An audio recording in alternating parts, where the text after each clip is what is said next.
ఒకటి గుర్తు పెట్టుకో, నా వైఎస్ఆర్సీపీ కార్యకర్తల పైన, నా వైఎస్ఆర్సీపీ లీడర్స్ పైన వాళ్ళు ఈరోజు పార్టీ కష్టపడి పని చేస్తున్నారని నువ్వు భారీగా వాళ్ళని టార్గెట్ పెట్టించి అరెస్ట్ చేపిస్తున్నావు.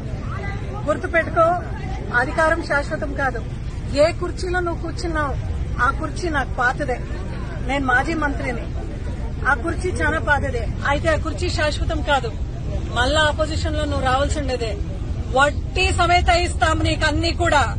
ఏదైతే నా కార్యకర్తల పైన, లీడర్స్ పైన, వైఎస్ఆర్సీపీ పైన నువ్వు ఏదైతే కబ్జాలు చేపిస్తున్నావు, కేసులు బనాయిస్తున్నావు, బెదిరిస్తున్నావు, ఎక్కడెక్కడ ప్రోగ్రామ్ సక్సెస్ అయితే అక్కడ పోలీస్ కానిస్టేబుల్ వచ్చి మీరు టార్గెట్ మీరు టార్గెట్ మీరు టార్గెట్ అని మాట్లాడుతున్నారు. ఇవన్నీ వడ్డీ సమేత నేను, మా క్యాడరు, మా వైఎస్ఆర్సీపీ లీడర్స్ నీకు చెల్లిస్తామని హెచ్చరిస్తున్నాను. ఇప్పటికైనా